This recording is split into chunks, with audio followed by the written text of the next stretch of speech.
a very loosely worded presentation. I mean, it's for discussion, but it's just kind of some slides with some keywords we just want to talk about with you all to get some input. And of course, we're going to introduce ourselves and our firm and what we do, and go through kind of the process. But I believe, and Burton's off mute now, but he's going to give me access to share my screen, which I might already have.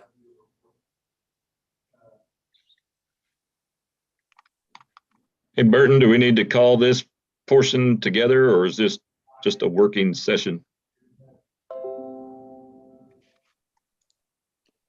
Since we have a quorum, we may need to actually, make some official something, Eric. I don't know. Yeah. So right now I have Chris, Kay, Paul, Sarah, Tina, and myself. Missing Nikki and Carrie. So we will call the 4B Parks Master Plan work session to order at 5:06 p.m. All members present other than member Shatter and member Anthony. Our consulting firm, under the direction of Hunter Rush, will be running this meeting as a working session for the Parks Master Plan.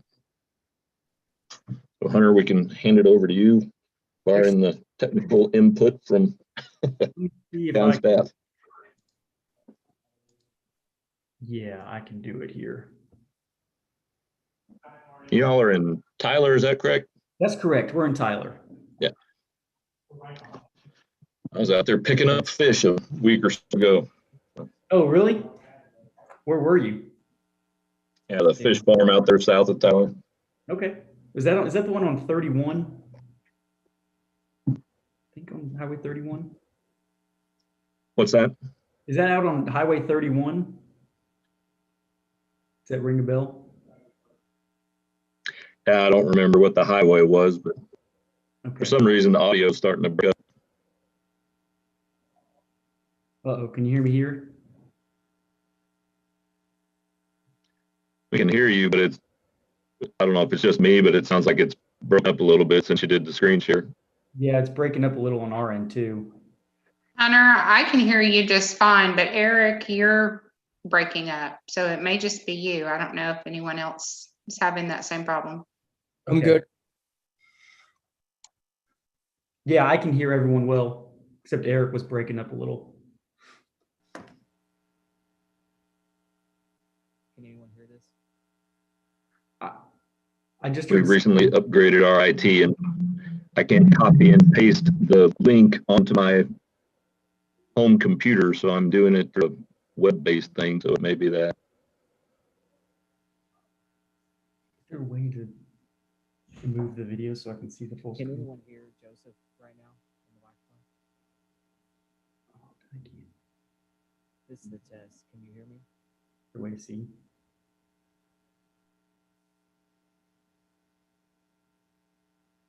Testing, 1, 2.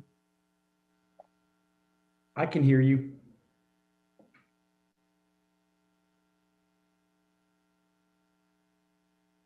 Chris, can you hear me? This is JD. Yes, Okay. you good? We're having microphone trouble. Give us just a second. It's pretty feeble, I mean, very low. Mm-hmm. Yeah, whoever was just talking is very muffled.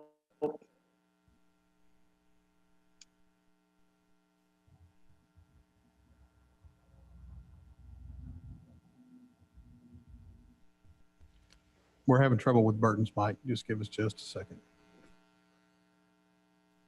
Y'all hear me now? Yeah, Yes. that's better. Okay. Sorry about that, y'all. Oh, no problem. Burton, do you have anything to say? You want me to just jump right in? Hunter, if you're ready to go, I'd just jump right on in. All right, let's do it. So real quick, my name is Hunter Rush, and this is Emily Gunderson sitting next to me. I'm going to tell you real quick who we are. We're MHS Planning and Design, and we're based out of Tyler, Texas. And we are a conception to completion firm. And, we've been tasked to develop the Parks and Open Space Master Plan for the town. And I wanted, one of the reasons I like to tell people that we do all of this is, throughout the planning process, we think through, we have landscape architects and engineers on staff. And we also do construction administration and develop engineering plans. So as we're planning things, we think through the whole process. Whether we're with you throughout the entire process or not, of course, we'd love to be, but we want to make sure at the end of the planning process, you have a tangible plan that is usable and something that you can implement as you move forward. And also with that being said, I'm very conversational, especially now that we're doing a lot of things virtually. So if you have any questions for me, feel free to just interrupt me and we can have a conversation. This is some of our experience. We work all over the state of Texas, primarily east and north, moving down further south in the central area. Every year, doing a few more jobs down in that area. So for the plan tonight, we're going to talk through kind of the approach, just real briefly, which is the project management and coordination. And a lot of that will be with Burton and his staff and our staff, and talking through, looking at all your ordinances and all of the town documents, previous plans, and just coordinating all those elements to review it and get a good base for where we're moving forward. We'll also look at all your existing programming and facilities analysis. So we'll go inventory all your parks, look through them. We've actually already done some of this. We've met with Burton. It's been a while because of COVID, but we've been in town prior to this and looked at a few things.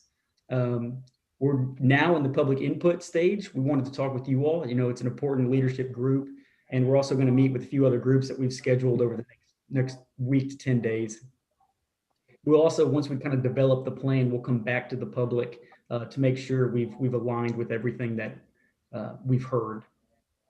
We'll develop a needs analysis. So we'll take all the input we've heard and develop a document for each kind of category, such as parks, trails, open spaces, and develop needs for each one of those categories. And we'll paint a vision, goals, and objectives for all those as well. And then we'll start working through the actual physical planning, which is sitting down and coming up with new plans and ideas. That'll be the implementation schedule, which will include projects, projected years we want to try to tackle those projects, estimated costs for those projects, as well as funding sources for those projects. And so once we get through all those individual documents, we'll develop the draft and final reports. And those drafts and final reports will go back and forth between Burton and his team, and JD, and council will take a review of it, so everyone will have a chance to see it to make sure we can get this adopted. So with that, that's the kind of intro I have for us and for tonight. And so from this point on, it's really just a discussion with you all to better understand what your vision is for the park system. What's working well, what's not working well. So we want to discuss the current park system. We want a vision for the future of it. You're a growing community and how that's going to impact you. I know there's some big road developments proposed. So we want to kind of talk through some of those items. And I always like to remind everyone, we were laughing earlier, it always sounds a little hokey, but to think positive and dream big. We're at the point where it's the dreaming stage. The dreams are free, and we'll get to the financial part of all this, but that will be later down the road. So we really want to, the burden falls on us to take the vision and dreams that the public has in the boards and public leaders, the vision you all have, and then the burden falls on us to find implementable projects and phase projects over the next 10-year planning period to get those done. Are there any questions from anyone at this point? All right. So I think one of the questions we like to start off with are what are your expectations of this parks master plan? I think some of that is, I'm not sure if any of you have gone through a master planning process specifically for parks, but I think we like to know what the ultimate goal is, or what are your expectations, both as a board or as individuals. You can share either way.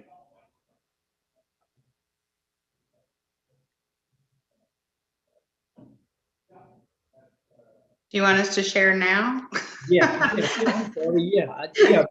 So the rest, I really would like to be very conversational. We've got some leading questions, but I never want to, if you have something that just jumps out that you want to tell me right now, we'll listen. We're not going to cut anybody off, because really the next 45 minutes or so, we want to hear from you all.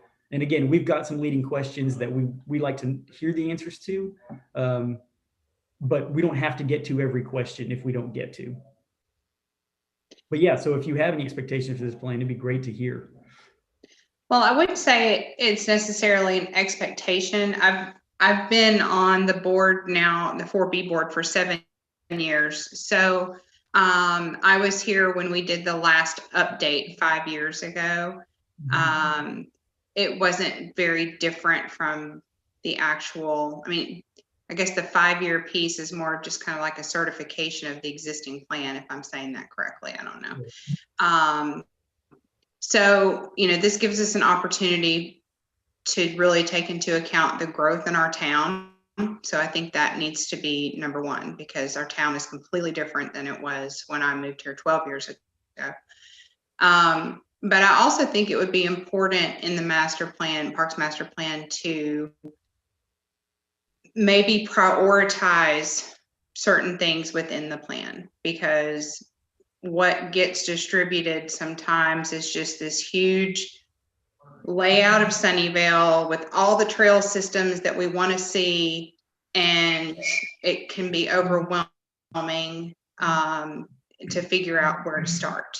And so I think helping, because I won't be on the board, I'll term out next year for 4B, but I think helping future boards and helping the town determine where we should start and what areas could be focused on for the most immediate impact, and just kind of categorizing things that way is how I think I would like to see that approach done, if that makes sense. Yeah, that's great. I appreciate that input, because I think that's one of the things we really strive. We don't want to leave you a plan that's too overwhelming. It doesn't bode well for your town, and it doesn't look well on us. So, that's why I like to have these conversations of, what do you expect from us? Because we want to make sure what we leave you, you're all proud of, and you can use it. It's a tangible document. These aren't made to sit on shelves, but historically they've kind of fallen into that category, and we don't believe that. That's not what we want to produce for the town of Sunnyvale. Right. Yeah. And Hunter, I would add on to that. One of the key aspects is, this working session, obviously we wanted to have a lot of public input. So finding out what the response rates were on the surveys that went out and what the target areas are on that survey will be very helpful to us. You've seen our previous master plans. The last one was an update and the other one's over 10 years old, but we want to come up with an actionable master plan that we can tie timelines to and take steps to accomplish priorities that are identified within the master plan in the various segments that fall into parks. Correct. Okay. So we've been doing a lot of talking. We've applied for a lot of grants. We've purchased land. We're trying to purchase more land, but want to bring it all together and move forward with the stuff that the citizens want and use our money wisely. Excellent. With that being said, is there, there's multiple ways that we can develop this plan. You both mentioned kind of the implementable part and program, timelines. This decision doesn't have to be made right now, but it's just something to think about, that there's a way we can, most of our plans are 10-year plans, and there's a 5-year update in the middle, which you guys have been through that process.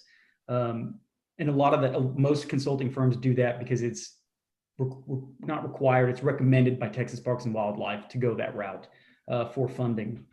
So we can focus on the full 10-year planning period at kind of a little bit higher elevation, or we can say, hey, let's really focus on the first 5-year planning period. And we'll still talk about, 2026 and beyond, but it's more big picture, and we'll address those items in the update when that time comes. Is there a preference on that? Just without being set in stone on that, just so we have a better grip when we dive in? I would vote for the concentration on the first 5 years with more ambiguity on the last 5 years, Okay. because things are going to change. The town's growing rapidly and new people want different things than people that have been here 20 plus years. And so Definitely. figuring all that stuff out is going to be important. Yeah, I would agree with Eric on that. I think it's also going to be important to because a big part, a big thing that you'll hear in our input as well as public input is the trail system to connect the parks. And sometimes that depends on the development timeline of the housing developments that are going in across the town, and each one has its own, they're all broken into phases. And so it doesn't make sense, obviously, to put a high priority on a trail system in a certain neighborhood if that neighborhood isn't going to be built out for another 10 years. Just things like that, making sure that those things align and coordinate, I think would be important. Okay. One minor comment I add there is like, see, even though, we all know that based on the inputs, as and when we have new, residents coming in, their tastes may be different, new things are coming up. But even though, if we could, based on, if we have some surveys conducted and if we have some responses came up, right, based on that, if we could align our plans for the next 5 years or 10 years into, say, 3 or 4 different buckets, right? Or think about like some themes. It can be, say, connected community, or, how to still use our, legacy or history concept, or make it local, or there could be some of those kind of buckets or categories of preferences. I'm really big on having that connected community aspect, right? Then of course make our parks family friendly and be a place for families and fun events and things like that, right? Again, maybe after 10 years, some of my thought process may change, just like anyone else. But if we could identify 2 or 3 different buckets, then aligning individual milestones, as Eric mentioned, like maybe we may be trying to do 3 things in the next 4 years. Like, can we align those towards those aligned buckets? That may be helpful. I don't know whether that makes sense or not. So that as a city, we know that, hey, this is our big plan, big vision, and everything we are doing, it is aligned towards establishing or achieving that specific goal, right? Yeah, I understand. It's almost like we come up with an ultimate vision, which is almost unattainable, but you're always, your mission is to always be trying to attain that, even though you may never get to it. Okay. And to me, some of those 3 buckets, this might not be what they are, but are recreational park and sports facilities, trails, and then open space. So some people want just plain open green space.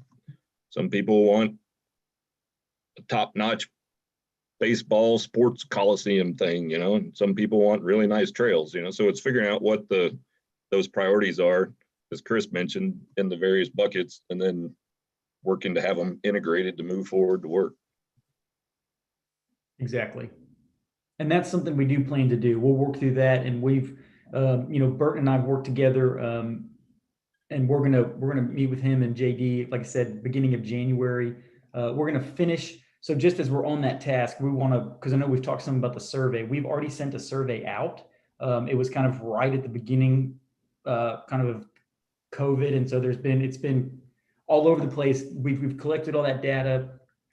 We wanted to be able to have a chance to sit down and talk with everyone, and we're collecting that data, and we're going to sit down and talk through all that and figure out a game plan of what those buckets are and what your classifications are, kind of iron out some of the very preliminary things to assure that as we move through this plan, you know, that these are solid foundations, because if the foundations start to change on month 4 or 5 in this thing, the ripple effects are just huge throughout the entire planning document. Well, and Hunter, you know, to be perfectly clear on this stuff, you know, we were hoping to be close to being done by now, and then we got COVID hit us and threw off the whole time schedule. So Yeah. we're trying to figure out what's realistic. We want it to be accurate and done right. Right. You know, how do you get the public input? We've talked about various options and potentially doing Zoom things and other stuff, but you know, what are you guys coming up with to get public input other than the survey, since we're not able to do big mass, you know, presentation at town hall and have people come up and look at maps and pin things and do all that stuff? I think everybody's struggling with that $1 million question right now. I think it's, you know, Zoom has been pretty effective with our other clients. You know, I think even this morning, Emily and I sat in a room with the focus group, but as a firm, we've decided that we're probably not going to go sit in a room with more than about 8 to 10 people. You know, that's just something that we can't do in every community. It's not safe for one community or us going to multiple. But I don't know that we're opposed to small groups with, you know, some significant spacing. But I think, you know, the large groups we've done a few where they've opened up Zoom and we've given a presentation and people type in comments. And we get those comments back. We review them. There's some communities like that, some don't, because there's a lot of people that'll say a lot of things behind a screen typing than they would face to face. So it really kind of and Bert and I have probably had hours of conversations about trying to figure this out and what's going to work best for Sunnyvale. You know, so I think right now we've got a few more planned. We've got some more Zoom call meetings, but in terms of the actual large public meeting, we're not sure. The plan we've come up at this time is to go ahead and get the ball rolling. We were going to do 4B athletic groups. We're meeting with council. The downtown committee. There's another committee of groups. We're meeting with some representatives from the ISD. And then we were going to start developing the plan based on all that input, and then bringing the draft plan to the public in hopes that a lot of the fears and anxieties of COVID are gone, you know, in March, April. You know, I don't know, we can get the plan done that quick and get it back out presented to the public, but I don't know about the presentation. I think it would probably be a large Zoom, you know, we could present it like this in a forum, and you just have to promote people to go watch it live on, I believe you're through YouTube right now. Yeah, so for your public input meetings, you know, right now, I guess we're one of them. But you're asking what we want in our parks master plan. So when you're doing this with a sports group or SISD or just a general population, you know, how do you present that and what are you asking for? In these circumstances, you know, if I go meet with athletics, I was telling Burton earlier that I like the entire group to be together. I like the entire associations. You know, I want every sport, whether they play well together or not, to sit in one room. And I'll ask them specifically in general, what can the town do to help you achieve your specific goals? You know, athletic groups are very specific in that. And then kind of go through each group and say, what's your top priorities? Is it a field? Is it practice lights? Is it, and storage, you know, what are the things that you need specifically? And we can get through those relatively quick because most organized athletic groups know what they want and they've had a list for 3 to 5 months of what they want. And then because of this, we have, and that's why I even said earlier is, you know, I want to hear from the board and as individuals, you know, because we are trying to get as much input. You know, there's going to be people on different boards that they want, as a board collectively, want to achieve something, but everyone's got different family lives and different things. Some people like to run on trails. Some people, you know, have kids that want to swing and play on playgrounds. So I think all of it is valuable. And we try to kind of, for lack of better words, put in our own buckets on our end and categorize, you know, is this as a board or is this as an individual at this time? Okay.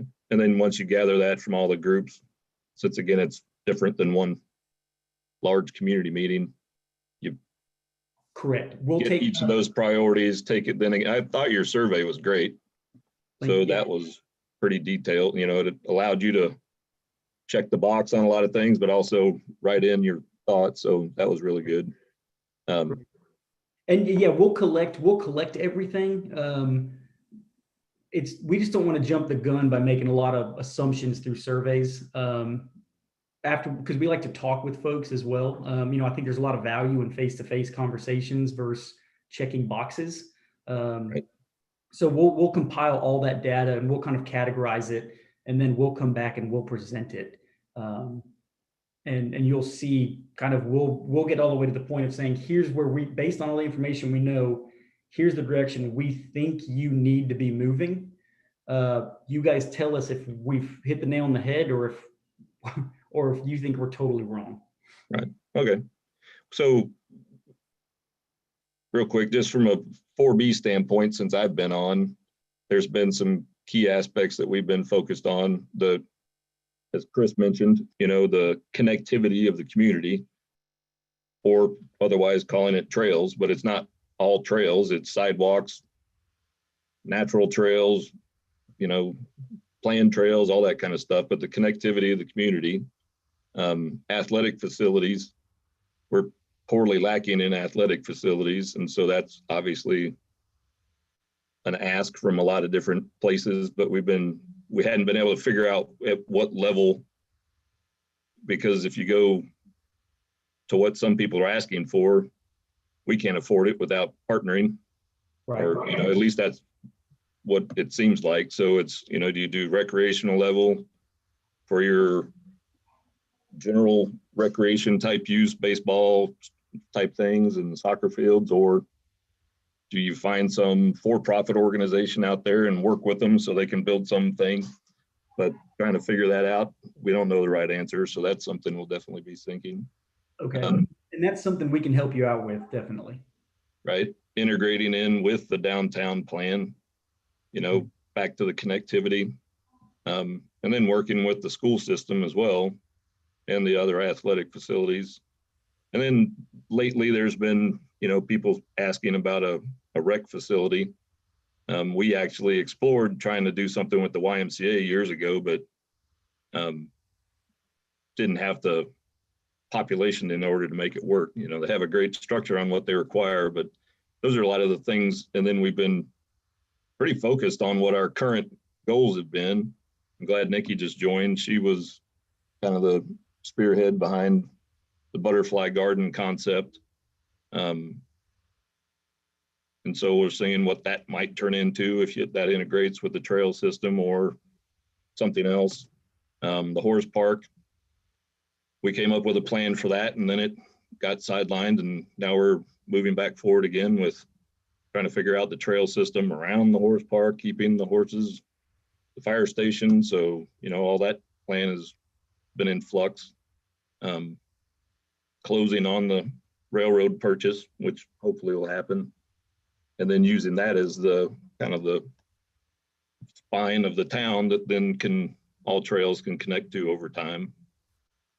Linking to the potential plan downtown south of the school system, and then the school system just north of that, both of them potentially bordering the rail trail. It in our minds leads to a great connectivity as the communities build and everything else happens. But definitely, and a lot of those projects, if not all of them, we're familiar with, and we've looked at some plans. We've done a lot of the background right. due diligence and work with Burton. A couple of years ago, we acquired, as a maintenance and control standpoint, that parkland on the lake, and so far that's been put on hold. So that's another thing we'd really like to figure out and decide what to do with it and get started, because it's just sat there for the last few years doing nothing. In the board's opinion, do you know what's the biggest push from the community? Are they driving for one or the other, or is it a big athletic complex push, or is it the connectivity, or is it kind of everybody's all over the place. Connectivity would be, in my opinion, from when I've visited with people, Okay. want to be able to safely get from park to park and exercise without having to be on the street. And slowly but surely that's happening if you're in Stony Creek. But if you're not in Stony Creek, you're not connected for the most part. Stony Creek and just lost it up there on the west side. But Homestead. yeah, Homestead, as they've been adding and building, they've created connectivity. But if you're anywhere else, and depending on what part of Stony Creek you're in, you're not connected. If you're on the south side of 80, you're not connected. If you're south of Collins, you're not connected. If you're north of Town East, you're not connected. So that's a key thing. And then the various types of athletic facilities. We've worked to improve the soccer facilities, but they're recreation grade. They're nothing spectacular, but they're great for practice facilities. We don't have any facilities that you would consider playing facilities. People aren't going to come here to play a baseball game or have a soccer game other than just a straight up practice or rec. All competitive sports that Sunnyvale students participate in, Sunnyvale children, I should say, are held either as a school event on school campus or outside of Sunnyvale. Right. So the various athletic facilities are important and Okay. a high priority. Correct. And I mean, you mentioned it earlier, once you get to in our world, we would call them, like you mentioned, recreational fields or tournament play fields. Do you think that there's any desire for Sunnyvale to be a tournament destination? Because you mentioned it, the price tag is significantly different for destination. If you're trying to draw people from Right. Harlan, Rockwall, There's interest in it. There's key interest in it from a lot of people and from Sarissa, the sports organization as a whole. Correct. But the land that we currently own, nobody wants lights near their houses and stuff. I shouldn't say nobody. It's, typically that's the pushback. So it's like, we don't mind kids playing over there during the daytime. We just don't want anybody doing it at night, other than the school. And, the new people the new houses that are being built near the school, or, Sarah's house and my house, we see the high school lights that come on at 6 a.m. every morning or whatever time they kick on right in the morning. It doesn't bother us, but that's our choice, but other people don't like it, so it's if you were to do something that was more than rec, we'd have to identify where that would be and then, figure all that out. And that's part of obviously working with you guys. Correct. We do have use of Samuel Farms, Mm-hmm. which has to be parkland, but we don't control it. It's controlled by Dallas and Mesquite. We have some trails that go through the portion that we maintain, but we have, that could get pulled out from under us at any moment. So we've refrained from investing in any significant improvements over there because it's technically not ours long-term. Right. And I'll just say also, I've heard pushback from the community on larger tournament grade type facilities, because they don't want all the extra traffic, people coming to our town. And there's also always comments from people who say, if we're going to build something, we want our town to use it and not everybody else come to our town. Okay. So it's a mixed bag, definitely. Yeah, and then the definition of tournament grade, because I've been through that and many on the board have, you go play at a nice park baseball complex in Fournier or Rowlett or something, and it truly is a rec level. It's not pristine turf and all that, but they rent it out and it's got the hub, or even in Mesquite, they've got, again, nice quality. But then if you move up to select and you go to some of these other places and you're like, I got to pay $20 to get into a kid's baseball game. And you go in and they, you can't bring in your own drinks. You can't do anything. But it's like you're at Dallas Cowboys place and you're going, these kids are 8, but that's what some people consider youth sports, so it's finding what that balance is between slightly more than Sandlot to, Right. Frisco, Dallas Cowboy shared. Yeah. To your age. Right. One of the things to consider too is with a larger facility and more regularly scheduled events is the sound pollution. The sound really carries around here. We live in Stony Creek, the gated side, and we hear every call of every football game, and we're pretty far away, but we're lower than the schools, and it just carries, and it's fine, every once in a while, but if that were going on every night of the week, it would not be enjoyable for sure. Yeah. Okay. And what was it, 3 years ago? There was an organization that reached out to us and they were wanting help in acquiring land, but when they were doing it, they were talking south of 80, more over towards the airport, the Mesquite airport. But then the comments came back from a lot of people, well, why do I want to pay for something that we might get to practice on, but get kicked off on the weekend, So, but it was going to be one of those really, or I shouldn't say it was going to be, potentially was going to be one of those super high-end type tournament places. There really wasn't a public park. You couldn't go over there and just smack the ball around with your kid if it wasn't open like a true public park. So for me, I would lean time towards true public parks that you can reserve and use the space, but if it's not being used, it's still open other than, set hours for nighttime.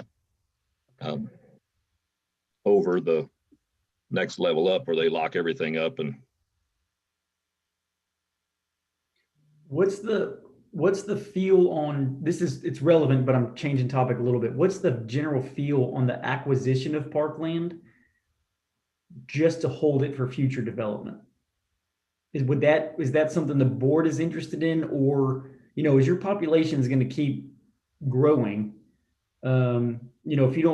if you don't snag some land in the next few years, it's going to be harder and harder to find, if it's not already pretty hard to find. with when the right opportunities come along, it makes sense. So Jobson, that was a recent one that we had a lease agreement with the school system. Correct. And then they came to us and we moved quickly to acquire it and own all of it, including the parts that we weren't using. Now we got to figure out what to do with it. Correct. But I agree. There's other parts of town, especially on the east side, towards where the George Bush may go in the next 20 years. Right. That's down in the floodplain. So it would be perfect parkland because you've got parking areas or potential areas that could be used for parking and other types of improvements, and then have athletic fields down in the bottom like a lot of communities do, with sports complexes or golf courses or whatever. But those types of opportunities, or if somebody's wanting to preserve land, with some of the large ranches that are in town and want to work out some type of long-term lease or whatever, or sale, we're open to all that stuff. It's just figuring it out and how to pay for it.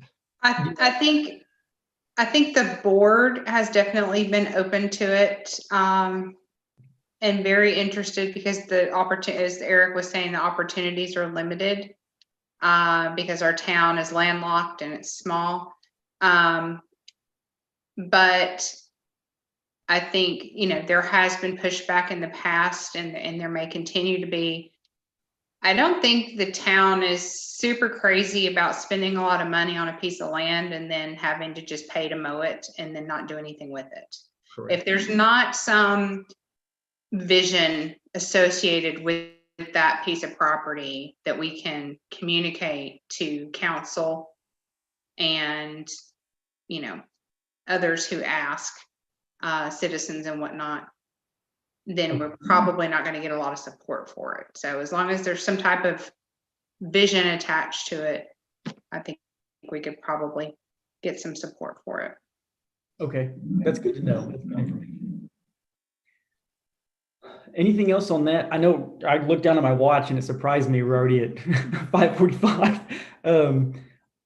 We've probably talked about a lot of things that we have questions for, but I'm gonna just run through them real quick to see if anything pops up that I want to specifically address. Um, what makes Sunnyvale unique and a great place to live?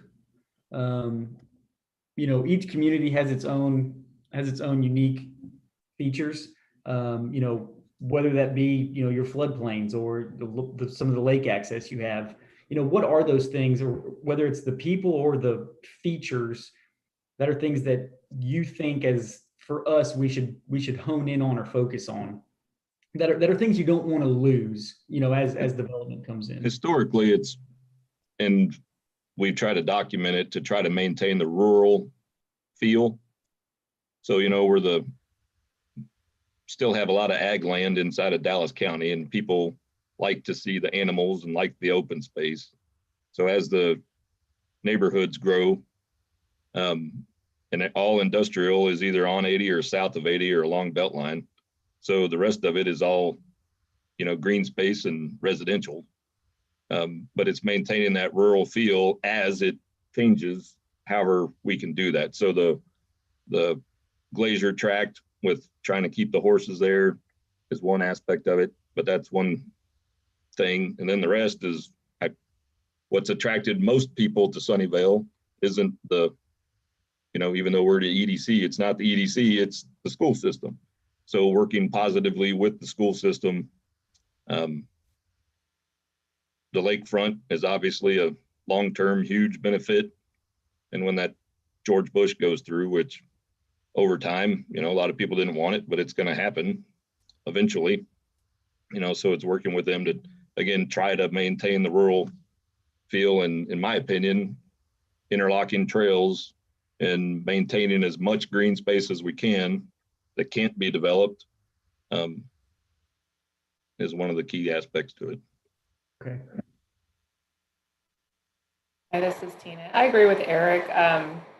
It's, mainly known as that town with the small town feel that's, 15 miles outside of Dallas. I think that's why a lot of people come here to get away from, the downtown scene and to live a little slower. So definitely keeping that. And then just seconding the point of considering to look at land that comes up for any future use or opportunities. Because like you said, I think that's just going to be harder to find, and it's going to go pretty quick with people wanting to develop out here, because we are running out of space in the nearby cities and towns, and it's just going to be harder if we wait too long. Excellent, thank you. That's just one of the things we want to, when you work in communities like Sunnyvale is, we live in the kind of where populations, where the growth patterns, and it's coming, and so we want to make sure we know what how do we want to keep that feel, and again, some of that is just works on us with conversations of how do we do that? How do we keep those things? How do we keep the glacier property? And keep that as a unique feature that's right in the middle of town. Okay, excellent. Any other comments on that one specifically? Just second everything Eric mentioned. I moved into Sunnyvale like 3.5 years ago. And what attracted my family into Sunnyvale is that rural feeling. Even though I'm a tech guy, the natural inclination was to go head to Frisco side, right? Right. And looked at here and, kind of fall in love with this place. And, it was the greenery and the rural settings is what forced us to stay here. So I second everything what Eric and Tina said. Okay. I just as a quick note on all that, my initial thought is, then there may be some push if people like the rural feel, there may need to be a push for acquisition of land because, unfortunately, if you've only got X amount of dollars, sometimes it's for the land and then you just got to sit on it and wait. And there aren't a lot of people that are happy with that, but in the 5-10 year planning, they're going to go, well, what happened? We don't have any open land anymore. It's like, well, yeah, because nobody wanted to show up to council or show up to push for these things when really there is an innate desire for it. And it's, you know, part of that is selling it. Part of that is working with the community and having people understand that. And that's one of the things we're going to work on. I agree with you. I mean, the last 3 years, I mean, or probably in the last 5 years, I think the city changed a lot more, you know, commercial buildings, a lot more communities are coming up, and, you know, we are slowly kind of changing that. So I agree with you. You know, if city has funding, it's definitely, we could grab a lot more land. Okay. And there's a lot of things, and we'll address it in our plan and you know, next time we talk, but there's a lot of ways to partner with Texas Parks and Wildlife, and you can purchase land with them and they can hold it for you. And they have foundations to hold the land, which helps you get grant funding down the road. They'll hold it for as long as you need. So there's a lot of things that we'll work with the town on that to make sure that if and when you do acquire land, you can use it later as an advantage to get, you know, cash from Texas Parks and Wildlife. Great. Yeah, that's another key thing. Your help with this plan, but also with grants and those types of opportunity you just mentioned are definitely well desired. Right. I'm sorry, I can't see half my screen because of the. That did not help. Okay. You know, this is the vision for 10 years. We talked about the parks and trail system. I think we talked through a lot of that, unless there's anything specific somebody would want to add to that question. Yeah, so one thing is when you go back and look at the old parks and trails master plan, a lot of the trails are being built by current developers. But a lot of the other ones are using utility corridors and floodplains. Well, the floodplains, private property. Utility corridors are easements that go through private property. So, you know, figuring that stuff out as well would be useful. Certainly.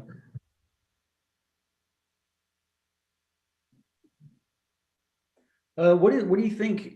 And again, I think you guys have another meeting that officially starts at 6, correct? Correct. Okay. You know, any specific strengths of the park and trail system at this time? We're gonna, you know, strengths or weaknesses. And again, I think we talked through some of these, but anything that just jumps out.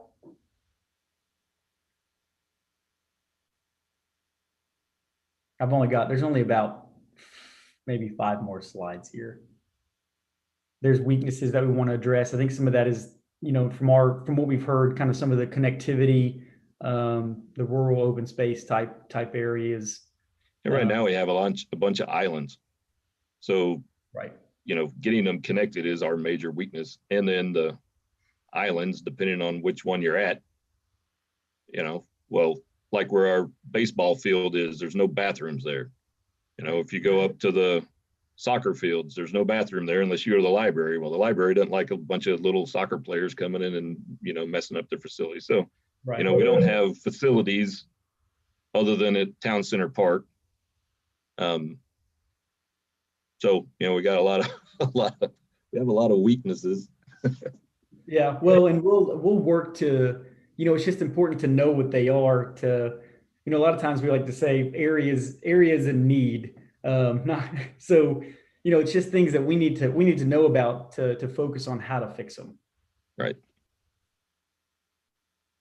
I think we've talked through that. Greatest Parks Recreation Facility needs and improvements. And then youth athletics fit into the future of the park system. I think we've talked through that pretty significantly, unless again, there's anything. And at any point, you know, as a board or as a member, if you want to, well, probably not as a board, but as an individual, you can reach out to Burton or JD and relay information to him, and all, you know, he and I are in coordination weekly about anything. So if we miss anything or you wake up in the middle of the night and think of anything, we're available. Additional programs. Do you think there's going to be a big focus on programming or you know, more of the?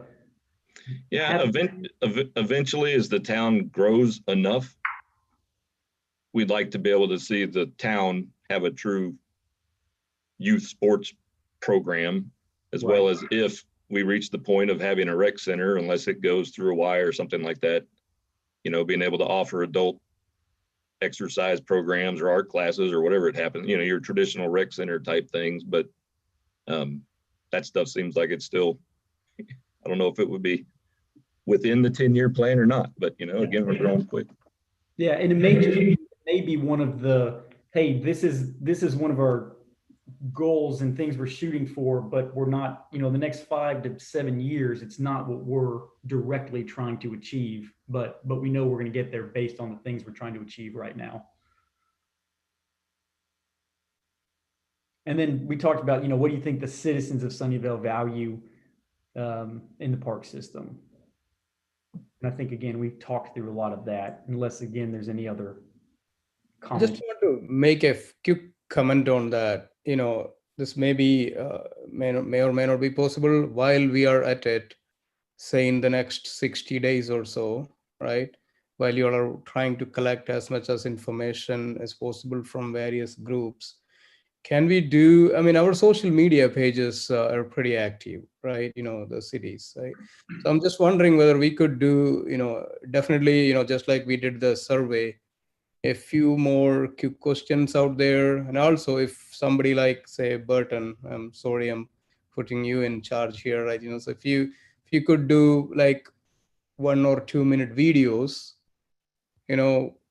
about like what we are trying to do, just like we are working on a plan, some of our priorities are this, what do you think about your comments? If we could collect some more information, like, if you give some information out, people definitely going to, I'm not trying to give you all sort of things and then you will run around, that's not the intention. But if you give them bits and pieces, just like the questions that you mentioned here, 1 or 2 of these questions, if you don't want to do a video, just take this PPT and convert into a video and put it out there.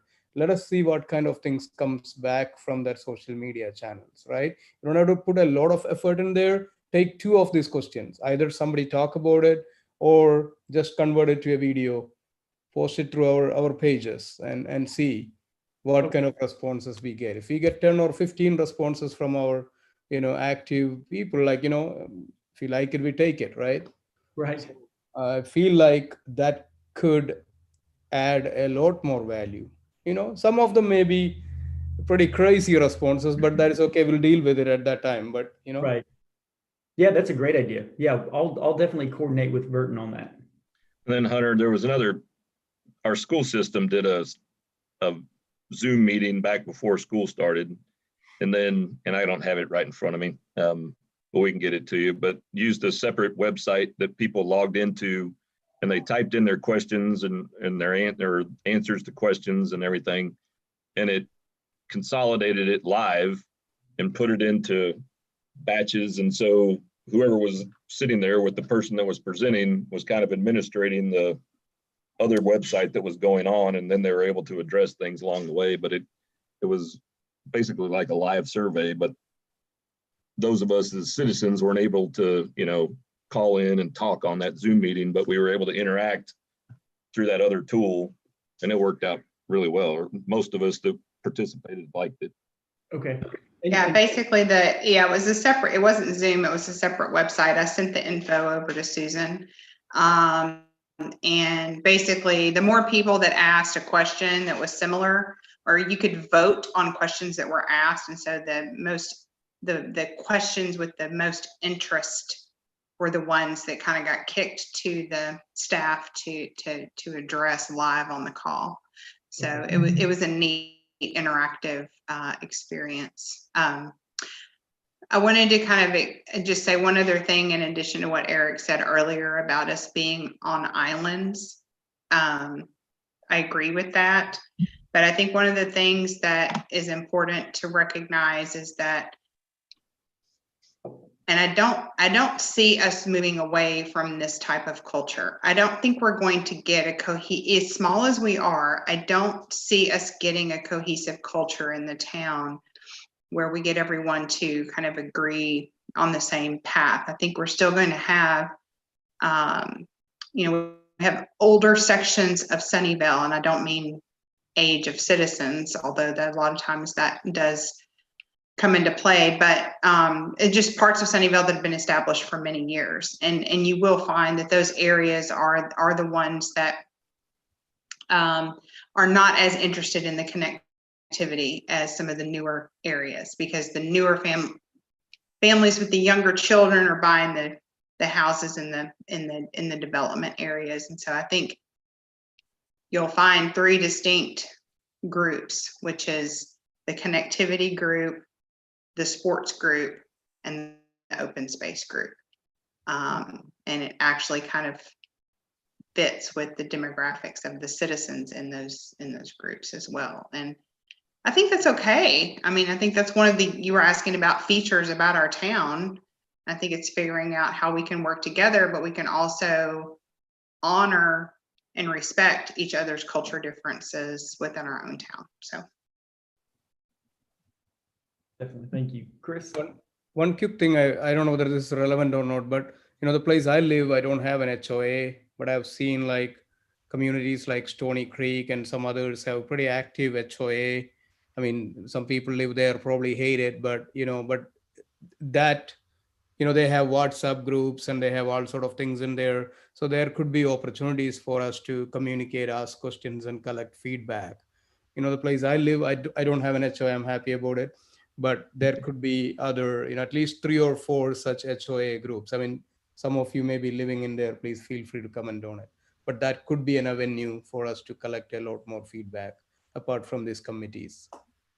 Excellent. Thank you. Yeah, I know we're running into our other meeting, but another key aspect is, the large remaining tracts of land that are green space. The larger ones are primarily part of what used to be 3 major ranches in Sunnyvale. And it goes back multiple generations within families that, made this area what it was and made the rural feeling. And then slowly but surely parts of it have been sold off, but it's also respecting what their wishes are. So identifying people within those families that we can work with if they want to identify, what might be future parkland, because it's theirs to do what they want. And that upsets some people when they decide they want to build houses on it or they want to do something else with it. Well, it's their land, so, but we need to be able to create positive relationships with those landowners to try to figure out from a community standpoint what they want long-term, and are we able to work together towards these goals within the master plan. Definitely. Okay, I think I'll just fill you in real quick. We're gonna, and then you guys need to get on to your next meeting, but we're gonna develop reports. Well, first I'm gonna talk with Burton, and we'll talk more about some of the different true public engagement opportunities through social media, through HOAs. And then once we have all these findings, we'll develop reports. We'll present those to town council. We'll develop goals and objectives. We'll develop a needs analysis and recommendations, and we'll present those to council. Again, we like to have everyone involved through the process to make sure that no one's caught off guard when we're trying to go get this thing adopted when we move through. And then final, for on our end, we always have our last thing is implementation. This whole planning process doesn't end when this plan is adopted. There's a whole lot more work that goes into it, and it's implementing it, and it's buying the land, and it's developing the parks, and it's enhancing them, and it's maintaining them, and it's programming them. So, that's one of the things we really push for is, once we get to adoption, we don't always want to walk away, but if we're invited, we like to be a part of it and help you implement the plan. And even if we aren't the ones that help you implement the plan, we want to let you know that the plan's not over when it's signed, sealed, and submitted to council and to Texas Parks and Wildlife. One last question. So the Parks Master Plan, I guess I always think of it as actual, on the ground facilities and things like that. You asked about programs. So do programs include events like we do concerts or 4th of July events and Christmas holiday stuff? Is that part of it, or is that separate? Yeah, we discuss those, to some extent, and some of it's usually the programming aspect. I think specifically in this project is it's kind of big picture that we'll talk about it, but we don't say you should specifically have a Christmas event. But we talked through it. I know there was some events just recently, and so we talk about it at a little higher elevation. It's not in the same detail as we get into with the actual facilities and land. Okay. Well, thank you, Hunter. We'll wrap up. We'll let you guys get on with your next part of it. And feel free, like I said, if there's any questions or comments, please get in touch with JD or Burton, and we'll be communicating. Okay, doke. All right. Can I Thank get you a- all for your time. Can I get a motion to adjourn from the Parks Master Plan work session? Motion. Motion made by member Bradford. I'll seconded by member Wise. All those in favor, please say aye. Aye. Aye. We Aye. adjourn at 6:06 PM. I would like to take a short break. So you want to reconvene at 6:10 or 6:15? 6:10 is fine. Thank you for coming to our meeting. Certainly. Thanks for having us. Okay, doke. Bye. Thank you. We'll reconvene in about 3.5 minutes. I got my tea. I'm good. Boss lady was kind enough to give that to me. So.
Back.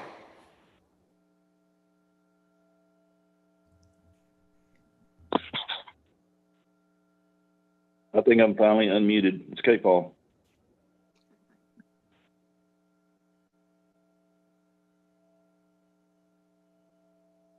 I'm here. Eric, you're on mute if you're talking. There we go. We updated our technology at my company and trying to juggle between internet-based computing and my own computer is weird.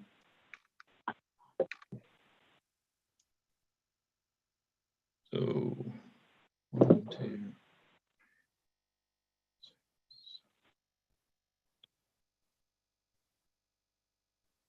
So, K-Paul, are you on the phone or are you? I'm on the phone. Okay. So you've got a Zoom tag and a phone number. So it looks like we're only missing Terry, is that correct? Everybody else is here, so. You good, Burton? I think we're good. Okay. Well, we will call the Sunnyvale 4B Economic Development Corporation Board meeting for Tuesday, December 8th to order at 6:12 p.m. All members are present other than member Shatter. We will open the public forum.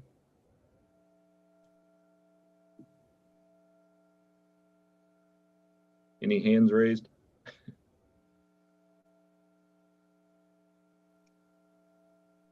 No hands raised. Okay, so we'll close the public forum at 6:13. Move on to discussion item 1, which is approve the minutes from November. Everybody had a chance to review. I read through the minutes. For some reason, I thought Nikki was at the last meeting, but maybe that was the meeting before and my days are all running together. I was not at the last meeting. Okay. Well, the minutes look fine to me. I didn't have any questions. Okay, can I get a motion to approve? I'll make a motion to approve the regular meeting minutes from Tuesday, November 10th. Motion made.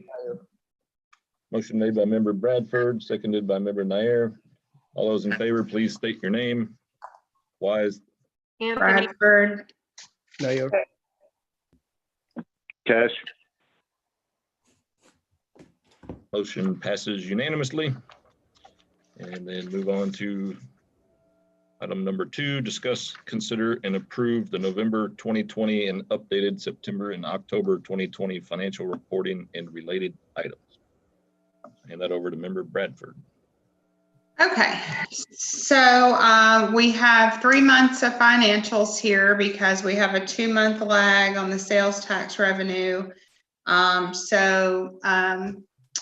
Staff has done an update on the September 30 and October 31 financials previously provided.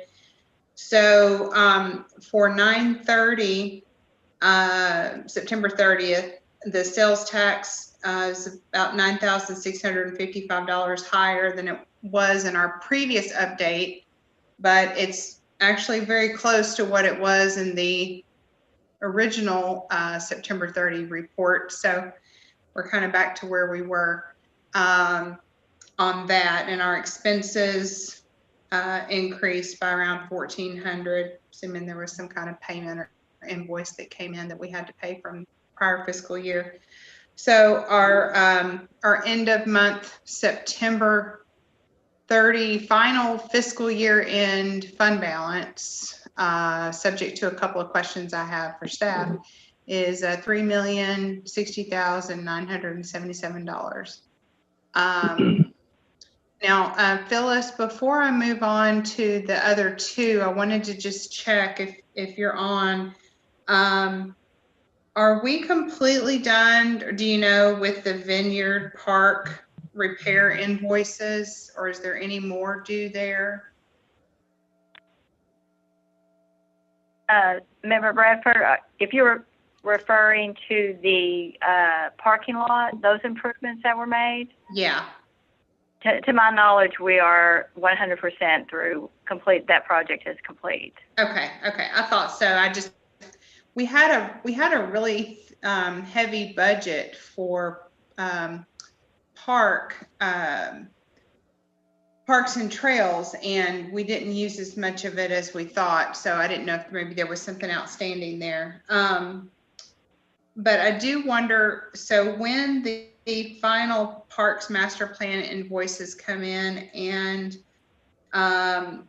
the rails to trails land purchase, will those come out of the 2019 fiscal year budget, or are they being pushed to the 2020, 2021? They will be paid out of the 2021 fiscal year budget.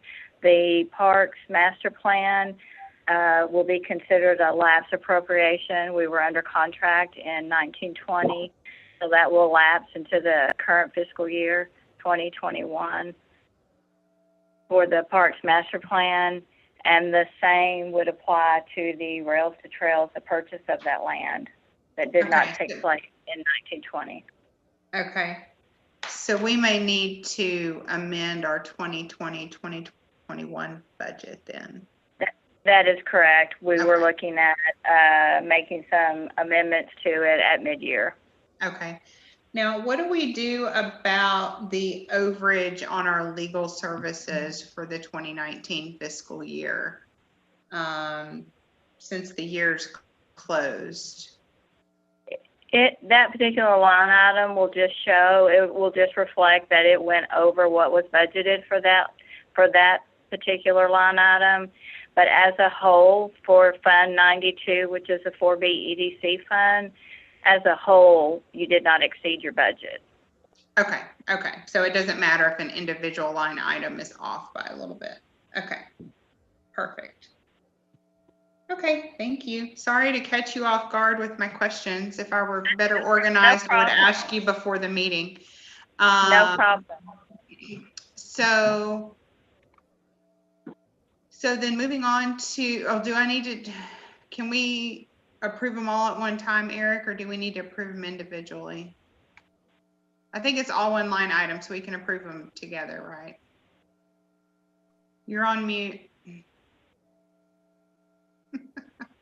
Scanning through the pages over here. Yeah, we can approve them all together.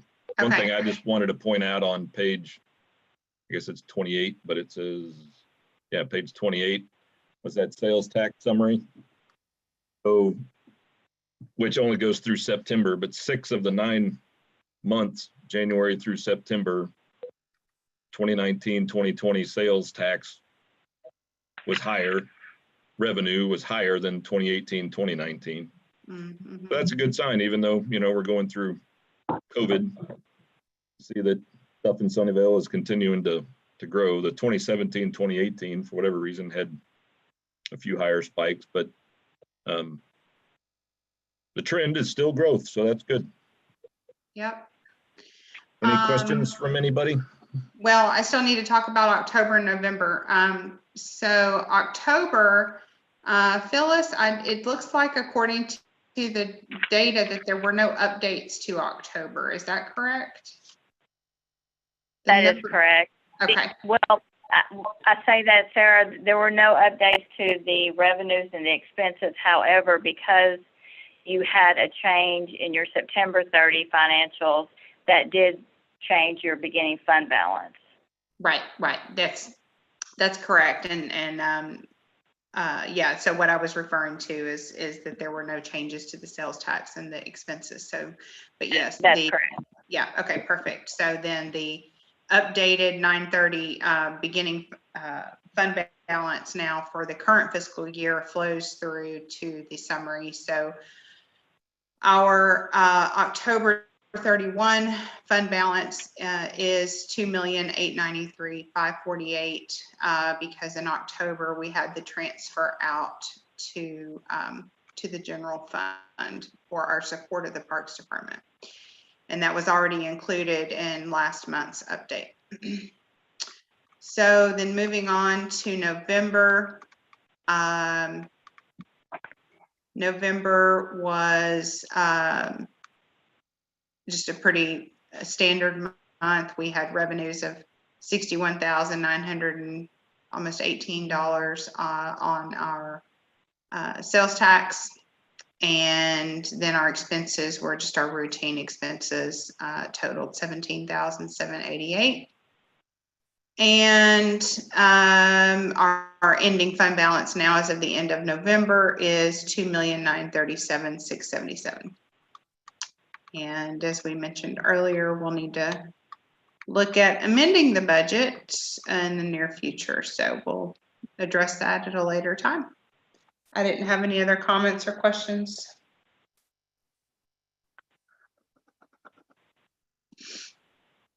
Does anyone else? Sorry about jumping the gun on the sales tax. Oh, no, that's okay. No, that applied to that end of September discussion anyway. So that was definitely good to see. Any other questions or comments on the financials? If not, can I get a motion to approve the November 2020 and updated September and October 2020 financial reporting and related items as presented? I make a motion to approve. Motion made by member Anthony, A second, Nair. seconded by member Nair. All those in favor, please state your name. Wise. Anthony, Cash. Nair.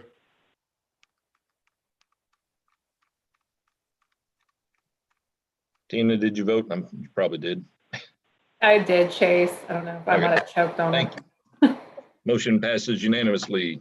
So we'll move on to discuss future park development at Samuel Farm North Park. Turn that over to Burton. So this item was on the agenda was requested from last month. I guess, Well, any updates from Dallas or Mesquite or the trust or anything? we've got a few updates from City of Dallas, but I was just gonna ask, Member Cash, did you have anything specific that you wanted, a question that you had about this item? I guess I just kind of want to know the status of where we are with Dallas, because we've got so much land there that's just laying there fallow that we could use for something if we felt better about our agreement with them. And that's always been in limbo. So we've never been, I've never had a good understanding about that agreement anyway. So that's kind of why I wanted to bring it up. Okay. So just generally, it's a long-term lease with the City of Dallas. There was substantial amount of improvements made over there. I know going back to when I first started with the town and was working with Tracy from the EDC side, we were contacted that there was going to be a comprehensive master plan. There was an RFP out there for a consultant, and at the time, 2018, we were told that they were looking at master planning the areas south of 80, north of 80, and New Hope off of Town East. And so in those discussions, one of the things that came out was that there was that 180-day convenience clause, that notice could be given on either side, and that the property and any improvements could potentially go away. So our contact, we lost our contact with the City of Dallas, and I would say about 2 months ago, the City of Dallas reached out, and they have a new person that's administrating all of the lease agreements with the various cities. And so we've been working with this new contact. She's been working on some things on her end, and we've been working, JD and I have been working on some things on our end. Apparently, at one point in time, there was a concept plan for the park that was presented. It looks like it was dated probably 2001, 2000, somewhere in that 2000, 2003. And so what we're working on right now is some cost estimates of what was spent, and we're having to track those numbers down. And then after the first of the year, we actually spoke to Dallas today, but we're supposed to kind of circle back around after the first of the year, and we'll be meeting with the assistant director of parks from the city of Dallas, as well as their parks maintenance manager, and JD and I, and just town staff. You know, one of the things that like you said, Member Cash, in terms of how does the development of the park, putting additional capital into the park, and what does that look like? Is there any discussion points in terms of can we work with the city of Dallas to do something about the convenience clause? Those are just things, those are answers that we don't have yet, but we need them. We've got some other amendments that we're going to need to make. I wouldn't, things like, the lease agreement talked about the security of the park. And so for the longest time, it was Dallas County Sheriff's Office was in the lease language. And so we need to amend that now to reflect Sunnyvale Police Department, things like that. But at the same time, while we're talking about those, it would make sense to go through, and if there's anything else that we could clarify or negotiate or make it easier, make it, I guess, easier to make additional improvements moving forward. Burton, my understanding is it's in the Mesquite BTJ, right? Yes, that's correct. Well, So is Samuel Park North is, but what isn't? New Hope isn't? New Hope isn't. Sorry, I hit mute. Yeah, so for the Samuel Farms portion, in past conversations, we've wanted to see if we could get that turned over to Sunnyvale, or if there's the potential of a combined working agreement with the city of Mesquite, to have a multi-use park that benefits both communities, since it borders both communities. So those are potential topics to have. Because also, when I was working on the butterfly garden idea, we were looking at Samuel Farms New Hope, and it got pushed to the side when the subject of the RFP came up with Dallas. But I'd had conversations with a couple of organizations that were working with Dallas for an idea for Samuel Farms South. And they were also interested in working with us to do something potentially with either New Hope or North, but it's not something I feel comfortable discussing in the public forum. So maybe that's something we could add to executive session at some point, just so I could give you background. I think all of it got put on hold when Dallas was doing the RFP, but anyway, it might be helpful for everyone to have the background on what was going on then.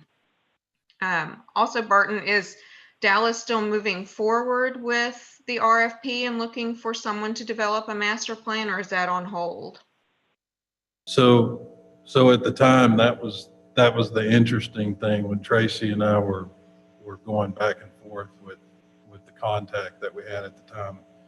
I mean, they were far enough along in the process that they were potentially wanting to hold a meeting here at Town Hall. Obviously, this is all pre-COVID, but everything came to a halt. And from my understanding with talking with Dallas recently was that they stopped the whole process. They never did award to a consultant that I'm aware of.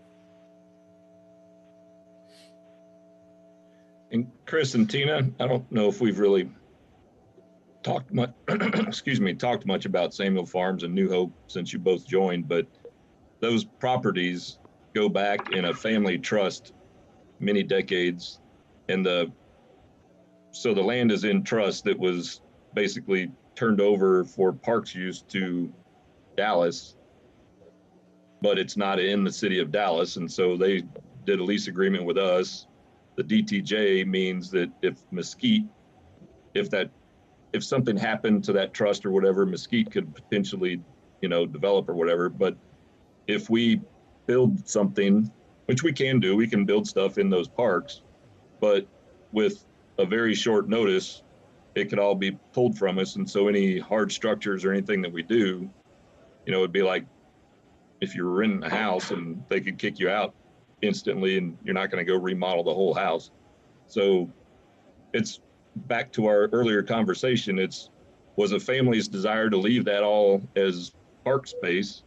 It can be used for many different things as park space, but with so many organizations in control of it, nobody really wants to do anything with it because they don't want to lose the money that they put into it. So it's kind of worked through the legal side of all that to figure out, what to do with it. It seems like that land has been an ongoing headache for the city of Dallas. So I have wondered all along if we went to Dallas with an overall plan, Butterfly Garden at New Hope, whatever plan for Samuel Park North, if we went to them with more of an outline of what we wanted, and I don't know what the 2001 plan was. I'd never heard of that until tonight, but I always wondered if maybe they would, it would help them negotiate with us where we could actually take ownership of the land and then not have to worry about losing our investment in it if we want to develop something. Yeah, take full control of it, but still Right. technically it's owned by the trust. Yeah. I mean, it looks like they're looking for someone to do that with this RFP. So why couldn't we be the ones to do that? I have a couple of questions and one comment, right? So one is like, what is the amount of land? Like, what is the tracks? Is it like how many acres? Do we know each of them? Yes. Okay. And I know. Is it a yes? Okay. I don't have it in front of you, but yes, Okay. Burton may have it in front of him, but it's that's okay. Like, see, every time I drive through that area, like, I think I probably might have shared this with a few of you as well. Like, there is so much conversations going on about green initiatives and all those kind of things now. And I'm a big proponent of, like, it is Samuel Farms. So of course there is a farm in there.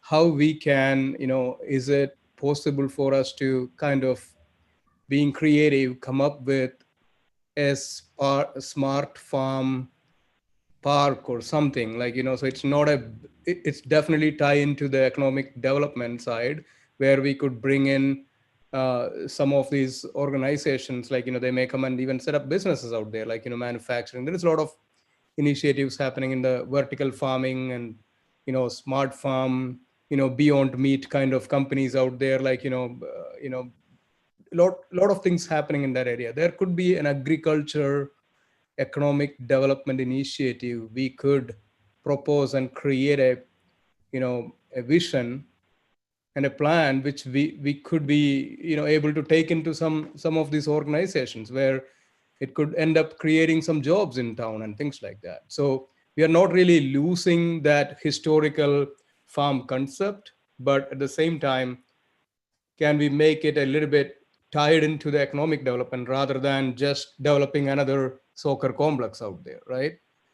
So can we think about something like that? So Yes. I think I think there's a challenge with that because of some of the wording.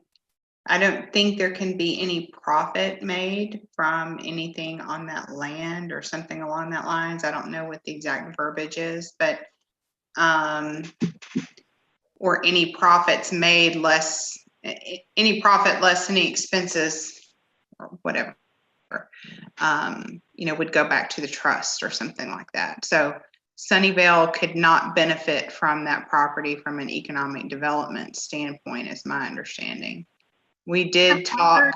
Where that wording came from, because when I was researching it for the butterfly gardens idea, I think the will that left the land to the city of Dallas is like a 1-page or 1-paragraph handwritten thing by the doctor that owned it. And so it's very vague. Yeah, I don't know. I mean, that's just always what's been communicated to us. But yeah, I mean, it'd probably be good to get that confirmed, because that would impact how we utilize the land. The only thing we've actually come close to doing since I've been on the 4B board is we looked at doing a Frisbee golf course, which was, I don't know, it was like $20,000-$30,000 project. And it would have been a fun thing to put on the property and not many permanent structures or what have you. But then there was discussion about the fact that that little dinky parking inlet off of the frontage road wouldn't be sufficient for cars to park there to actually use the Frisbee golf facilities. And so we were looking at doing some type of little parking lot. And then somebody's like, well, you need a bathroom. And then it just became too much. And then, it got stuck in a drawer. Yeah. So, That's I mean, why I there's want so to bring many, it back out. Yeah. so many opportunities of what could be done with it. And that's where we need to continue moving forward. I think with. that, it's interesting that we have multiple parties involved in it, but nobody's doing anything. So it may be an opportunity for us to, take a couple of extra steps and grab it. And we are now guessing that there could be some terms in there, or there is a term, like maybe like we should take that initiative, read through every line and see what exactly we can do. And, if not, we don't even have to talk about it after this, right? So I think that extra step somebody need to do. And I think let us take that responsibility and do it. And so that, we know exactly what can be done and what is Mesquite and Dallas going to say about it. And what is the point in They keeping? don't want to spend the money. I don't think Mesquite or Dallas wants to spend any money on it, given the location. That's why I think Nikki had a good idea about revisiting this and maybe seeing if we could tweak the agreement so that we'd feel more comfortable doing something like, if nothing else, just extend the jogging trail, because it's getting pretty popular, and that's just a little dinky thing we've got out there right now. So that's where I'm coming from with it. I think it's worth getting somebody off High Center and seeing if we can't shake the bushes and get something done with it, because it's just a big old beautiful piece of land that we're not getting any use out of otherwise. Yeah, I agree with you. And more cedar trees keep growing on it. Yep. No, I think we're all in full agreement with that. And I believe that's what Burton is trying to do is, with the new connection with the city of Dallas, is figure out what can be done. But, maybe it is going a step farther in researching the actual trust documents and all the agreements, and just so we have them available and have our legal team review it all and give us a definitive answer of here's what you are allowed and aren't allowed to do. Here's what, I don't believe anybody's ever presented the true hard facts of what and then from there, put together a plan of action on what we want to do moving forward. But that's where I said, if it's 3 communities with the trust with the team given to the city of Dallas, but it's not in the city of Dallas and it's in the DTJ, maybe there's a win-win to work with Mesquite, or maybe they don't even want it. And then, we work to just get it totally under Sunnyvale control and still honor the trust agreement. Yeah, and we shouldn't forget New Hope, because it's not in Mesquite's ETJ. So, and I think it's at least 80 acres. So it's a large piece of land. It's just not as visible because of the way it lies. You don't notice it in between Homestead and Beltline. Right. And it's a weird shape, but that might be something we could take advantage of and put trails on or something like that and connect it to Homestead. So there's a lot of opportunity there. I'm in total agreement with that. Yes. Let's move forward with some of this, y'all, so that we don't just talk about it. Yeah. And also, like I Dawson. said, there was another organization, a large organization, interested in working with the city of Dallas more on Samuel Farms South. But I talked to them and they were also interested in talking with us. Now, I don't, that's been a while and pandemic and blah, blah, blah. So I don't know, but I could still reach out to my contact there and see if there's what's going on in their end. And maybe we could talk about that more too. So what was your next steps, Burton? You mentioned you're following up with Dallas after the first of the year. Yeah, JD and I actually spoke with her today, and she was still working on some things. We were still working on some things, but the plan is first week in January, we're supposed to kind of circle back around, compare notes. I mean, because realistically, our newest contact, this is a project that landed on her desk, and she's learning about it as well, the project anyways, in terms of getting familiar with the lease document. And I yes, would think it would fall. I mean, does it fall under parks? Does it fall under City of Dallas property manager, or is it under a? so that was one of the things we found out today. I asked specifically about that convenience clause. She just said that was part of a larger discussion that we could have in January. Okay. But one of the pieces was the parks maintenance side would need to weigh in on that kind of stuff. So I think it's making sure that the property is going to be maintained as it needs to be. Right. So it sounds to me like it's potential low-hanging fruit. I'm glad Paul brought it back up for discussion. We've discussed it off and on for years. So yeah, it does make sense to, what I would like to see is get a formal education to the 4B board of exactly what we have, what rights we have, and then what the rights of Dallas and the rights of Mesquite are as they stand today, and then put together a plan on how we'd like to move forward. Maybe you have a couple of options, but and go from there. So we're all working with known facts as opposed to what we've been told over the years. And we already maintain the property, right? From like a mowing and maintenance standpoint. Right. Okay. We do. Let us get to the bottom of it. We My last maintain comment about that,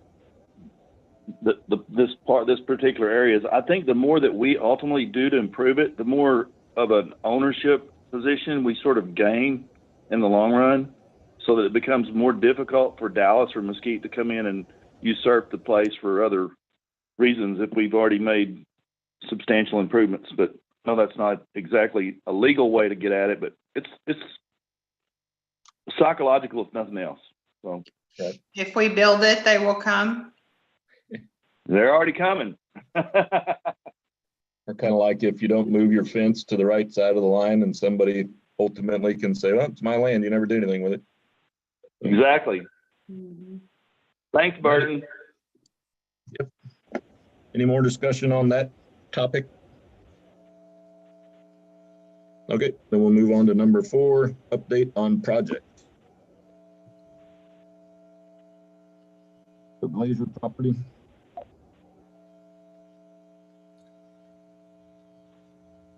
I don't know that we have this, as far as the Glacier property, I don't know that we have any additional updates Okay.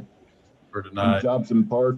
I know the other day, Burton, I asked you what was going on over there. I thought they had plowed the field or whatever. Well, I went by and stopped, and it's just all the dead Can we leaves. say one more thing about Glacier? What would it take to extend that sidewalk to Tripp?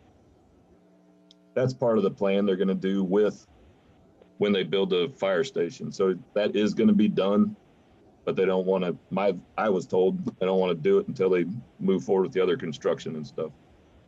Why not? Dobson is terrible right now. The traffic on there is really bad, y'all.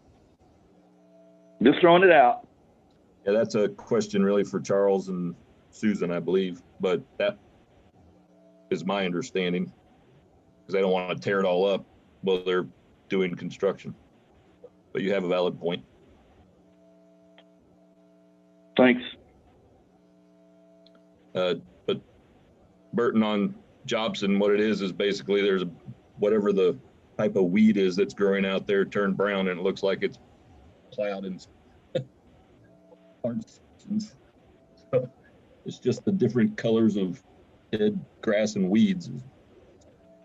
But Yeah, I think JD's he's got an update on Jobson as well. We've identified 2 projects that we're working on, the completion of the batting cage. We're in the process of getting price quotes on turf to cover the concrete base. Burton already has the structure, which consists of the aluminum poles that hold the netting. The last piece will be the netting and the L cages and mats that go inside the cage. The netting will probably be the most expensive cost, and we'll do that last simply because we'll wait until after the winter in order to hang that net, which would allow us to get another year's use out of it. We've also partnered with a leadership group from the high school. We went out and identified with them. They wanted a project and an opportunity for a mentor through this leadership class. So we went out and talked with them, and we identified something that they could do without too much construction or equipment. So what we did is we're going to cover the dugouts with windscreen like I've done in some other facilities. They took all the measurements. We'll go back out with them and remeasure, and then I'll order the windscreen for them and the supplies it takes to hang it. I'll go out and show them how to hang it, and then they'll complete that project with pictures and so forth for this class. And then we'll sign off on it once it's complete. And not only will it give shade to the players that are out there practicing, it'll also give a more finished look to the backstop dugout area. Any questions? what's going to happen to the existing less expensive cage and net and all that stuff? Will that be moved and so it'll still be able to be used, or we're just going to store it, or what? I'll let Burton speak to that. I think it's already gone. Yeah, it was Or sold, or what? it collapsed basically. I mean, there was 2 supports that had rusted in 2. Oh, really? So we kept the net, but we removed the poles from the safety. Yeah, that didn't last very long. That's kind of weird. Okay. Any questions on Jobson? So a lot of what we want to do there, our thoughts are again on hold till we get the master plan. Rails to trails. Susan and I have been continuing to communicate again in Burton and Lyle and other town staff with Luminant. We've reached what's become a verbal agreement. Can't talk about it openly yet until it's confirmed back with Luminant, but it meets the criteria for the continuous trail that we were looking for. Encore made some amendments to their last statement on the size of the easement in the specific areas, and so it allows the trail to go from Barnes Bridge all the way, basically the full length of the entire rail spur, you know, again, pending all the other agreements that we do along the way. So we do have, again, back to one continuous route. We also worked with Atmos, and Atmos is amenable to working with us, you know, where we have to cross their easements.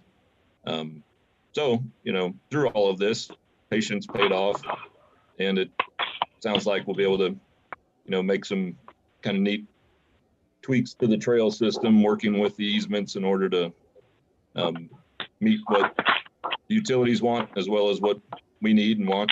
So hopefully we'll have some good news to publicly share in the very near future, but we're really, really close. So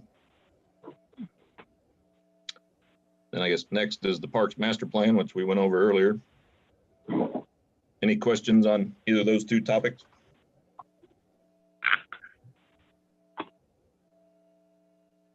Okay.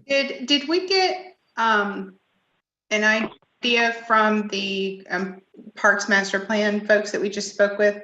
Did they give us a date on like next steps or anything like that?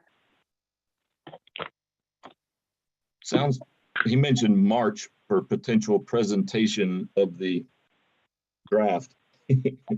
So everything's been pushed, but yeah, I didn't hear much about next steps other. I know they're going to have more of those working sessions like ours with the various organizations that, you know, the council, Sarissa, whoever the representatives are from SISD. Okay. And So hopefully, you think they're targeting March for a draft? I just missed that when they were talking about it. So that's what I believe that's what I understood him to say was March was what he was targeting to present a draft. okay, that sounds reasonable. I do think we need to share that information about the system the school used, because I think that could benefit us as a whole, but also them with other towns they're working with. Yeah, I sent that to Susan. I don't have any idea, you know, what it takes cost-wise to set that up, utilize it, monitor it, run it. Yeah, we can send it to Hunter and let him research. Yeah, all of that information was shared with them, and we actually spoke about it earlier today. Oh, okay. For tonight's meeting, but Hopefully they'll look into it, because it did work real well for the school system. From a parent standpoint, it worked well. just to answer y'all's questions, you know, we've got several meetings next week, and I'm dialing in. JD and I are dialing in a few more, and we're trying to get as much as we can get done before Christmas break. But next week's going to be a busy week for sure. Kind of the similar concept, 45 minutes to an hour, and then, you know, those things that you all discussed with them tonight, in terms of, you know, I think they're looking for any other opportunities for public input too, because in a normal situation, we would have a 3-day town hall or various meetings, and everyone would come in and give their opinion or give input. And so we're just figuring out how do we get that solid information and in the context of COVID and everything else. So, but yeah, the plan is to get as much input and information as they can get so that they can start working on that draft. One thing I would recommend is our meeting with them was a little strange because you didn't exactly know what was going to happen. And then we spent 15 minutes while they talked through stuff we already knew. So in my opinion, I would have rather just jump straight into it with the questions they had for us.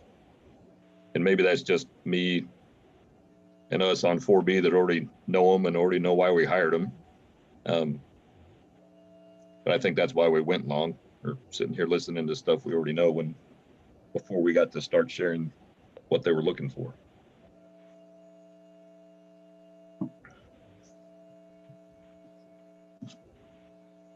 I'm just still concerned about citizen feedback. We just don't seem to get it. People don't respond to things until there's a light pole being installed behind their house. And I just don't see that changing in Sunnyvale.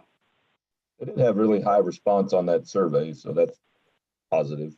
Well, the only way we can do is like continue to, you know, push through all the available channels. I mean, I liked your ideas, Chris, of the videos and little snippets get out there to then solicit response. Even HOAs can, I mean, just push through all the different channels. And I know it's a little bit of extra work to consolidate all the responses. And oftentimes you probably get some stupid ones back as well. But there is no easy way to go, right? Burton, do y'all get, I don't know how Facebook works for, or if it works differently for, like an entity. Is there any type of statistics or anything that the town gets back or can view through Facebook to see what kind of traffic you get from your page, just in general? I'm sure there is. I'll make a note to visit with Erica. I know she keeps up with all those types of things. Because I mean, I've definitely seen an increase just in general over the last couple of years of the town being very active at getting information out on Facebook. But if people aren't viewing it, then, they're not going to see something like the parks information and actually respond to it. So I'd be interested to know if you get any statistics on that. To see if it would even be worth the time to put more on your page about this venture. Couple more things like Facebook, we can do surveys through Facebook as well. And also, so that could be an option, to do short surveys via Facebook to collect some information. And it may not be a bad idea to even send that survey one more time to the community, right? So there may be additional input, as long as we could, kind of differentiate what kind of responses. Yeah, because it's anonymous. So I'm not sure whether it's the same type of, same individuals respond to it or not. But it's worth doing another round of sending that out, right? If possible. Do we only use Facebook as a platform, or do you have an Instagram page and different social media pages? If I'm right, we do have all the major social channels. I think there was another meeting I was attending. Susan was mentioning like we had 5 different social media pages. So I believe there are others.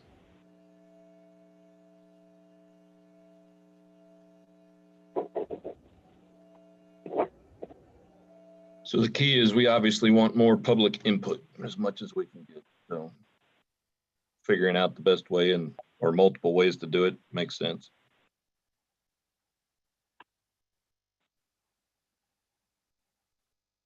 Is Erica the social media guru for the town? Yes, I call her that, but yeah, she does do a lot of the social media. Okay, so I guess we can follow up with her to figure out what can be done.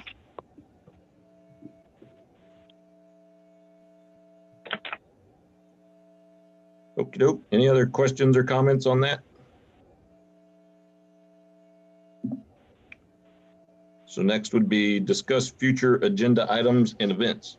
And again, just for clarification, this is bringing up items you would like to talk about in the future, not right now. As I've learned. I would like to thank. Add Samuel onto that as a regular item. Yes. Yep. That's what I was about to say. I'd like to thank K-Paul. He's brought forward Samuel Farms on this agenda item, and he brought forward the land purchase ideas that we are moving forward with. We're not talking about tonight. But based on previous meetings, those are being visited with the council and all that stuff. And so next month, we should have a follow-up on that. So thank you for bringing those up, and please bring up more stuff. All of this, for things that we believe are important. Thanks, Eric. Events is a key issue that we haven't done anything with this year. It would be kind of fun. Hopefully we can do a 4th of July event in the park July of next year, but it'd be kind of fun to plan some sort of town thing post-COVID.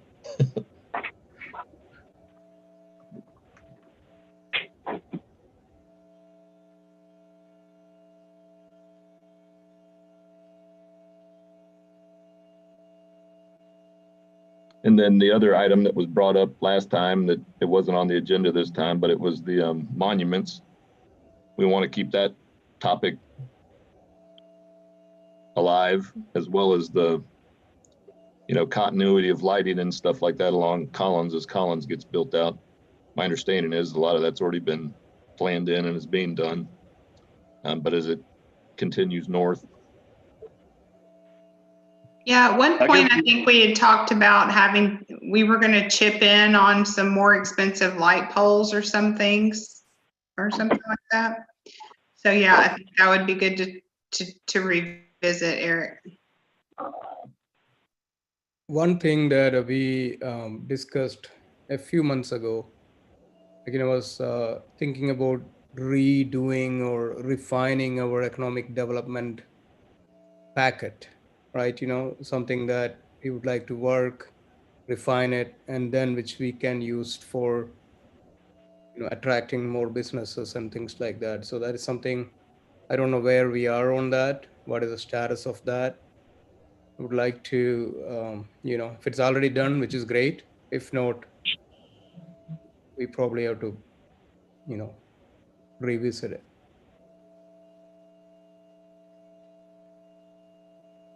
The EDC marketing packet, as well as the website, was something that was supposed to be being redone.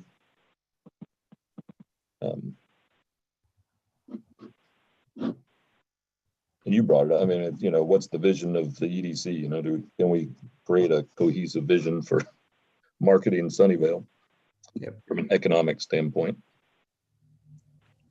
So for future agenda items, I have the EDC marketing packet, whatever we title it, monuments. I'd like to call it, community continuity or community beautification, whatever. I don't know what the right term is, but kind of like the trail system. We want things to have commonality around them and have, a theme to them. So the monuments, you're in Sunnyvale when you see this stuff, the signage, light poles, all that kind of stuff, can fall under that.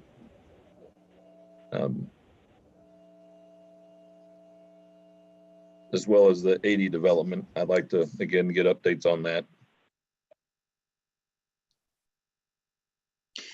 Hey, Eric, I was just noticing on our minutes from last month, we did talk about those entryway monuments, and it says that it was a project that was going to be reactivated on the town council project list. So I'm not saying that keeps us from talking about it. I'm just not sure what our role would be if town council is going to be heading that up. Just having an awareness of what's going on, maybe. Yeah. Along those lines, can we get an update on the businesses that have been established along the 80 Collins corridor, or that are the ones that are in the loop that are to be established? Kind of an update. Yeah, that's what I was meaning by a Highway 80 update, is not necessarily the highway itself, but the businesses coming in, and as well as existing ones. And businesses that have closed, it looks like Sunny Nails and Tie Square are no more. Yeah, there's several changes that we need to be aware of. Whatever happened to Whataburger? I thought they were going to start by now. It's on the way. Kind of stuff. Yeah. Okay, thanks. Any other Okay, so future our next agenda items? meeting's gonna be really long then, huh? I guess we don't need to talk about monuments as long as we know it's being planned. So, Well, I think a standing town beautification item on the, to talk on the, where it says update on projects, I think that would not be a bad idea to have a standing item there. If there is something that is available for update, such as that, or, I think somebody said as the construction continues, I think we need to circle back to discussions on the lighting that we would like to see. I think we had some example lighting in one of our prior meetings. So, but we quit talking about it because the construction wasn't anywhere close to getting started. So I think maybe 2021 will be a year to kind of come back to some of the things that we put in a drawer a couple of years ago. and Yeah, I'm Burton is, really interested in the lighting too, because one of the things that's been difficult with planning for like holiday decorations or pole banners where we can cross promote events in the town. That all hinges on what light poles we put along Collins and whether or not they have power access and those sorts of things. And those are the things to take care of now and not try to do it later once the poles are already there. right. Yeah, because years ago we had talked about potentially paying for running the conduit or doing other things, if the town's paying for the pole. Yeah, there was like a fancier pole option we could do for, 4B could chip in on or something. So yeah. Right. We need to circle back to that. And then in that town beautification, one other question, and maybe it's already all figured out, but the last I heard it wasn't, but is the center of the new traffic circle. We were part of that conversation a long time ago, and they wanted to keep a tree that they weren't able to keep. It had to go away. So I don't know what the plan is for the middle of that, but that could be. I still say we need to put the red cardinal and the Alvin and the chipmunk guys in the middle of the roundabout. I think that's what we need to do. What everybody remembers from the old corner. They still have them. Should really think about putting a pretty good monument out there, something like that. That should really. Fountain monument. Yeah. Well, it is my last year in 4B in 2021. I'm just saying, we could put a big statue, 4B member of the month or something out there. You can put your face on the chipmunk. Now, that would be very scary. I think they are still keeping that chipmunk out there. So Yeah, they've got it. They've got it in their backyard. It's between the fence poles. It's like looking through the fence, like it's in jail. my daughter look at it every time we pass through that stage. Okay. So barring any other potential add-ons for future agendas, that's everything for today. We do not have an executive session. So can I get a motion to adjourn? Motion to adjourn. Motion to adjourn by K. Paul, I'll second. seconded by member Bradford. All those in favor, please state your name. Wise. Anthony, Okay. Nair. Cash.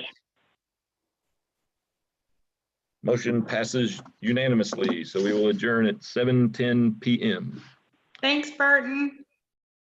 And whoever else is there that I can't see. That's JD. Okay, thanks, JD. Thanks, everyone. Thank y'all. Thanks, everybody. I hope you're feeling, Bye. I guess you're feeling better since you're back. And happy holidays to everyone. I'm back. Thank you. Yep, see y'all next year. Well, next year. Bye-bye. Bye.